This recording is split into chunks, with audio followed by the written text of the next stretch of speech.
Dear researchers, today I will present my work titled Generating Orthogonal Voronoi Tree Map for Visualization of Hierarchical Data, in which we propose a novel hierarchy visualization method. In my presentation, firstly, I will introduce some background knowledge of hierarchy visualization and describe the existing gap.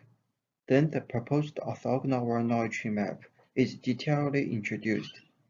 Lastly, I will talk about the significance of this work and some future work. Among the hierarchical data visualization methods, some explicitly show the hierarchical structure as straight lines, arcs, or curves, such as the node link plot on the left-hand side, while others focus on the value within each node and positionally encode the hierarchy by node overlapping or inclusion, such as the Voronoi tree map on the right-hand side.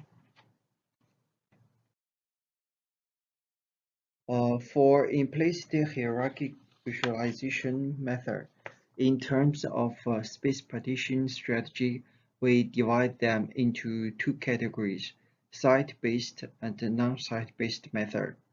For site-based method, they partition the space based on the distance to a series of predefined sites, such as the Voronoi tree map. For other methods which build the plots not based on the site, we call them non-site-based method. The most known method is tree map plot.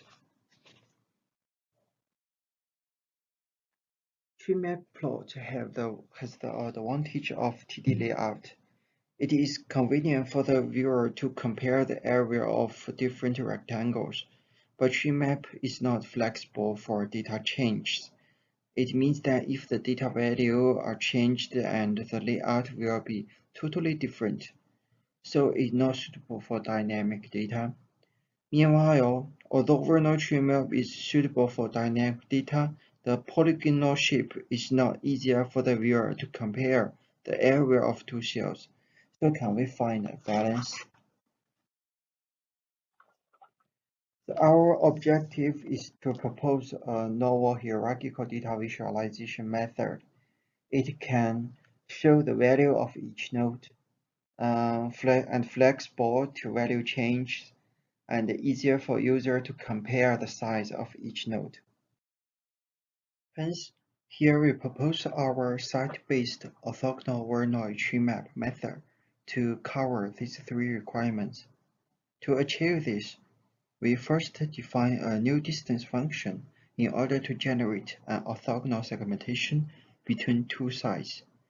And then we propose a sweepline plus skyline heuristic algorithm to automatically generate layout and avoid empty cells. In the following, I will introduce the distance function and the sweepline plus skyline heuristic algorithm. As mentioned in the Voronoi tree map, as well as other site-based methods, each cell is built based on the distance to its site, as expressed here.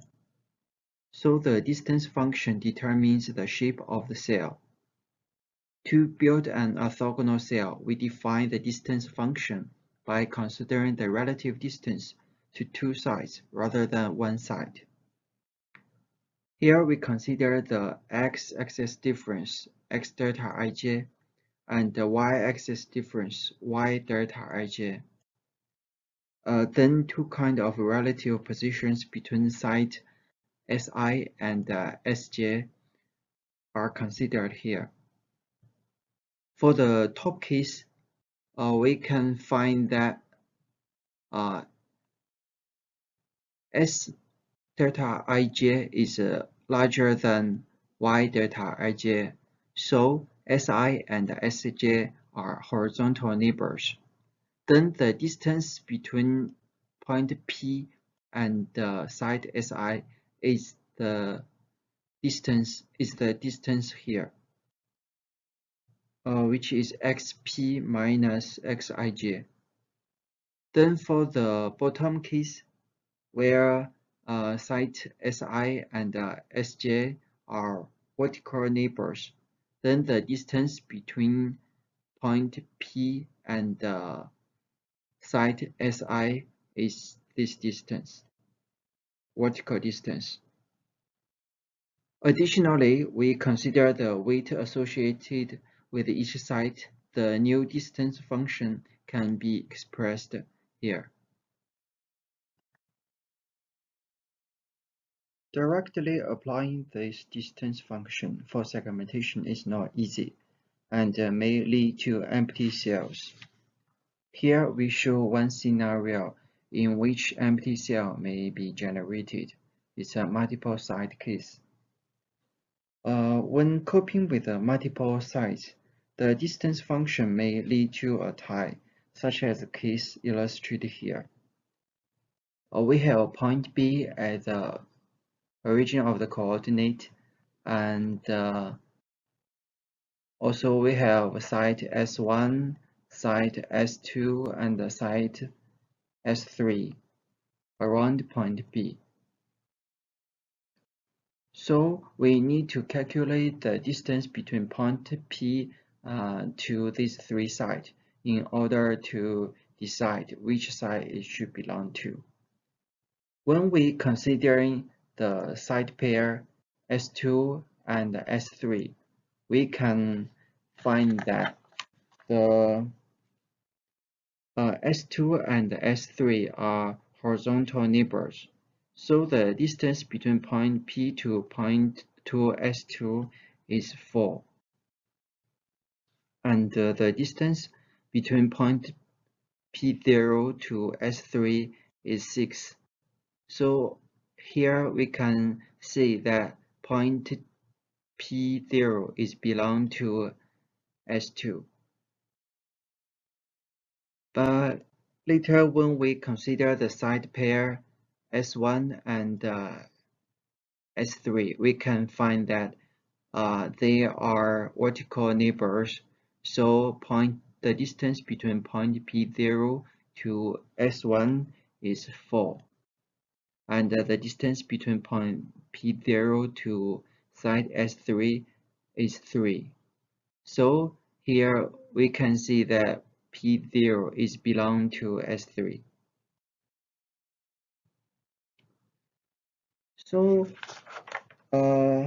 to break the tie, we design a heuristic algorithm to give priority to the site pair on the left. And then in the next slides, we'll introduce these horizontal algorithms. The proposed sweeping line plus skyline algorithm aims to avoid empty cells and can automatically partition the canvas into orthogonal subregions based on the distance function mentioned above. The new idea is inspired by the sweep line algorithm for Voronoi diagram and the skyline strategy in kiting and packing problem. The sweep line used in our algorithm is a vertical line moving from left to right. When the sweep line hits a new site, the relationship of this new site and all its left-hand side pairs are checked to generate vertical or horizontal segmentation lines. Meanwhile, a skyline is determined to record the current segmentation lines for all active sites. When the sweep line hits a new site and the new segmentation lines are generated, the skyline will be updated accordingly. For better understanding, here we use an example to explain this sweeping line plus skyline algorithm. For a given rectangular canvas with a width equal to 1000 and height equal to 680, 6 sites A, B, C, D, E, F are positioned based on their coordinate. Here we follow the image coordinate system where the x-axis is in this direction and the y-axis is in this direction. The size of the canvas and the position of the size are the input value of our algorithm. The first step is to initialize a vertical skyline and a vertical sweep line. The skyline is on the left-hand side of the canvas, and the sweep line is located on the leftmost side A. The length of both lines equal to the height of the canvas. At the very beginning, side A is the active side. Since side A is the leftmost side, then the sweep line is swept to hit the next side, B. Here we can find that y delta AB equal to 272 is larger than x delta AB.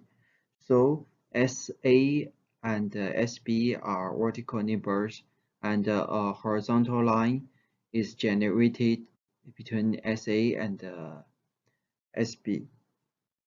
The skyline is then updated by adding this horizontal line. Since there is no other side at the left-hand side of side B, the sweep line moves to the next side, C. Both sides A and B are on the left-hand side of side C. We give priority to left side, so side pair A and C is checked first. Since side A is not closed and is the horizontal neighbor of side C, then a vertical line is generated here. Then the skyline is updated. Now in this case, we can find that side A is closed, and the boundary of side A is generated by the skyline and the canvas boundary. Now side A is closed, and then we check side pair B and C. Since side B is not closed and is the vertical neighbor of side C, then a horizontal line here is generated, and the skyline is updated again. Here we can see that side B is not closed as it's not surrounded by the skyline and the canvas boundary. So we still here mark side B as an active site. This process is repeated until the sweep line reaches the last site, F. Now the residual active site is site E and site F. We observe that for site E, it surrounded by the skyline here and the canvas boundary. Also for site F, it's surrounded by the skyline and the boundary. So both sides are closed and the bounding polygon for these two sides are formed. We show an example of our orthogonal Voronoi tree map and tree map plot on two datasets, Global GDP 2018 and Global GDP 2019, to compare the stability of these two methods.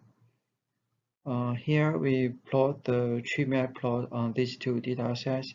We can find that due to the data value change, the layout have changed largely. For example, the MX node has changed from here to here. And similarly, for the Rn node here and the Fr node, they are changed from here to here.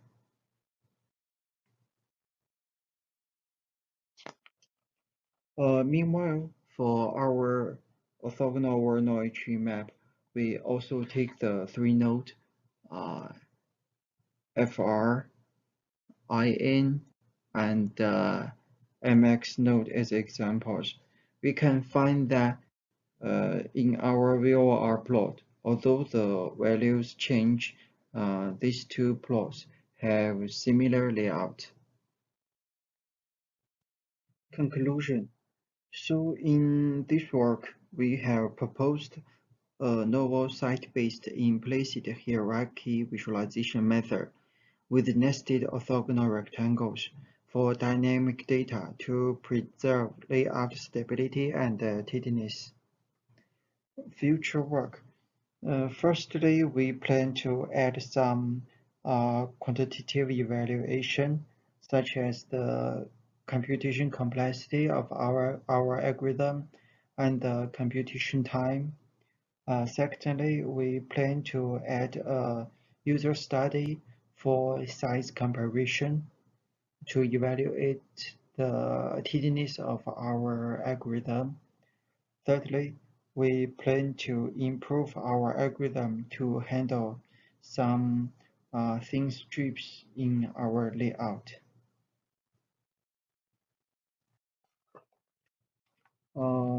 That's the end of my presentation. Thanks very much for your attendance.